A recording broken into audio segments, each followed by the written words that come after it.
Imagine you're an 8-time NBA All-Star, 3-time Defensive Player of the Year, and once dominated a game so thoroughly that people started calling you Superman. Yet, instead of being celebrated, everyone in the NBA seems to hate you, especially legends like Shaquille O'Neal and Kobe Bryant. That's Dwight Howard. Dwight Howard's career is one of the most curious cases in the NBA. He's undeniably one of the greatest centers of all time. And still, he's been so disrespected and overlooked that he's chosen to finish his career overseas, rather than retire with an NBA organization.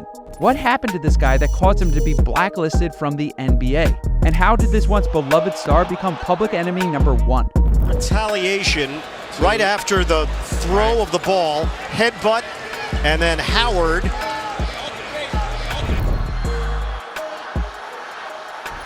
When you say stuff like that, Dwight Howard, people think you should be drug tested. In this video, I'll detail the 3 problems that plagued Dwight Howard throughout his career, and reveal the sad truth about the NBA when you refuse to play by their rules. Starting with Dwight's main problem, his attitude and infamous beefs. Dwight Howard was drafted number 1 overall to the Orlando Magic in 2004.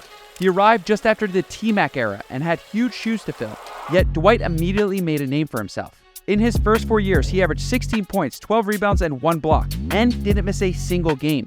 He had a ridiculous highlight reel of alley-oop dunks and blocks. Howard again with a quick move and a spin left, throws it in the face of McGee. Tyrus Thomas, great entry. He comes in, great timing. Look at that, just fall. He almost hit his head on the rim. Oh my goodness. In 2008, he was selected for the NBA dunk contest, and boy was it special. Oh my goodness, yes indeed, 7 foot or nothing, I don't care. But while his theatrics made for a good show, it turned an NBA legend against him. When Dwight Howard won the dunk contest and dressed up like Superman doing so, it birthed a feud between him and Shaq. You see, Shaq was the original Superman, and he wasn't happy that another 7-footer was stealing his gimmick. This beef led to the two criticizing each other relentlessly on national television. Hey, Shaq, me and you, let's roast each other, brother. Can you dig it? Huh? Dwight Howard, a super travel by Superman. Watch this 4-step walk. 1, 2, 3, 4. It's over. Slow reaction time here for Superman. Although this beef had petty origins, it transformed the way people saw Dwight Howard, as you'll see in detail later in the video. But Shaq beef aside, Dwight Howard truly put the Orlando Magic back on the map. The team had the 2nd best record in franchise history. They were a perennial playoff contender and even reached the finals in 2009. Prime Dwight Howard was an undeniable talent in the league, but his Orlando accolades were tainted again because of 2012 beef with head coach Stan Van Gundy. Basically, Dwight got tired of his role as a rim-running center, even though he was one of the most dominant players of his era. He wanted the ball. He wanted to post up. He wanted to showcase his full bag of offense. The only problem was the bag was empty. Van Gundy knew it, the whole NBA knew it, the only one who didn't know it was Dwight. Howard decided that he was willing to tank the team's success to get what he wanted. He forced Orlando to make a decision, him or Coach Van Gundy. Things got so contentious that Coach Van Gundy went on air to tell the world that Howard was calling for him to be fired. And then during the interview, this happened. I was told it was true by people in our management. That's our main concern right now. Jameer. We have to stop Carmelo Anthony and the New York Knicks tonight. And the New York Knicks. Are you guys done with me? Yeah. That's all. You can talk to him now. All right. Talk about awkward. The two have since reconciled their differences, but this was a major problem at the time. First, Howard beefs with the greatest player in Orlando Magic history, and then a few years later gets his head coach fired, just so he can bounce to a new team a month later. Not a good look. Now, Dwight's attitude and his refusal to buy into his team's play was not only an Orlando issue, it followed him to his next destination, the Los Angeles Lakers. In LA, a new Big Three was formed, or so we thought. The team never clicked. Steve Nash was over the hill, Superman was injured, and most importantly, Kobe resented Dwight Howard.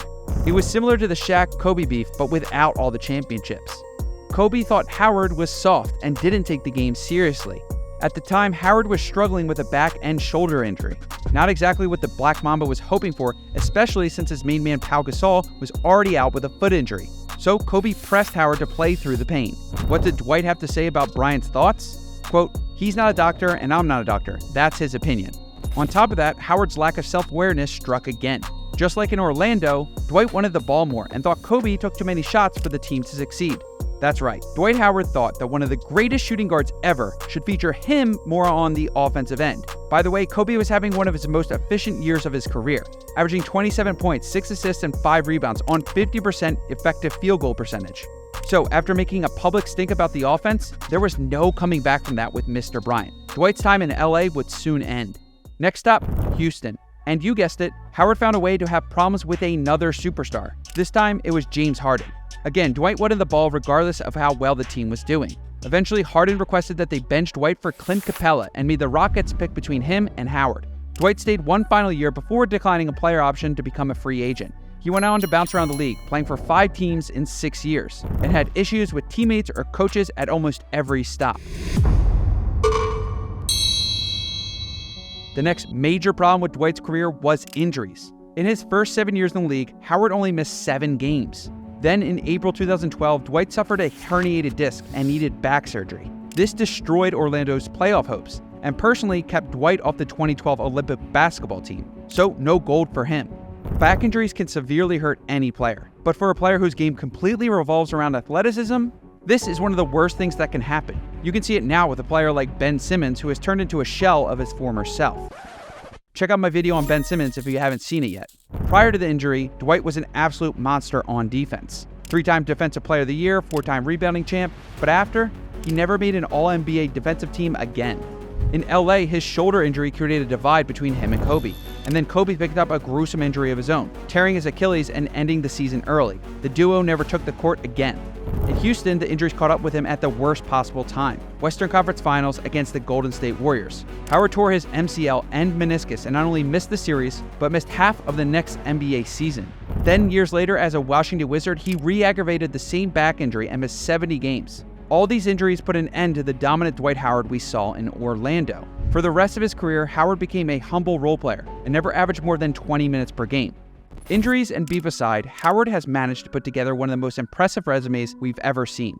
He ended his career as an NBA Finals champion, 8-time NBA All-Star, 5-time All-NBA First Team, 3-time Defensive Player of the Year, 5-time rebounding leader, and 2-time block leader, including a 2008 gold medal. And even though he never won MVP, he finished top 5 in voting on 4 different occasions. For a player who's reached heights as he's reached in the league, it's shocking and actually disrespectful that he's been left off the NBA Top 75 players list when so many on the list haven't achieved anywhere near as much. Howard is a prime example that sometimes the narrative that is built around a player can outweigh what they actually contribute on the court. The corny jokes, the ongoing drama with teammates. One could say Dwight did this to himself, but we've reached a point where now he's criminally underrated. For example, Howard was widely deemed as washed and finished when he joined the Lakers in 2020, but he played a key role in their championship victory. And even after finally winning a championship, it still wasn't enough for even some of his biggest critics. After winning the NBA Finals, Howard went on Instagram Live to tell his fans to never give up on their dreams, trying to inspire his supporters that it's never too late to reach theirs. Shaq saw this and for whatever reason wasn't too happy. You know what I don't like as a player though? What's that? So a lot of players on their little Instagram bragging like they were the reason they got the championship. I ain't gonna say no names. There was a lot of that going on. I ain't gonna say no names. You don't have to. You don't have to. Sit your ass down. You didn't do nothing. Stop it. But I already know who you're talking about. You know it too. I know you know who I'm talking about. Stop it. There front runner. When you've already earned a negative reputation, sometimes there's nothing you can do to shake it, even when you're just trying to be a positive role model. Which is why reputation in the NBA is the third problem with Dwight's career. The sad truth is that sometimes it's impossible to objectively be judged once an NBA creates a narrative about you. Now, Howard's no longer in the NBA. Instead, he's playing pro ball in Taiwan and has been playing great. In his first year, he was an all-star and he also led the league in rebounds. So maybe Dwight will actually have the last laugh because even though he's playing overseas, he's still producing highlights and he's been providing some amazing troll moments on social media. Jordan Poole, come on. Julius Randle, come on. Let me stop. Ben Simmons, come on, man. Regardless of what you think, Dwight Howard is statistically one of the best centers we've ever seen. In his era, he was easily the best center in the league, and at the peak, he was nothing short of unstoppable. And when it's all said and done, Dwight will undoubtedly be inducted into the NBA Hall of Fame. Dwight might be blacklisted or banned from playing in the NBA today, but maybe time can help rewrite his story. The most disrespected? Probably Dwight Howard. I am so disappointed at this list because Dwight Howard gets disrespected so much it's ridiculous, right? Look, for him to not be in the top 75, that was just a personality. If you enjoyed these longer videos, hit the subscribe button and tick the notification bell. I have a ton of awesome content coming out, and I always tailor my videos for the Henry Hoops audience. So if you don't want to miss out, hit the subscribe button.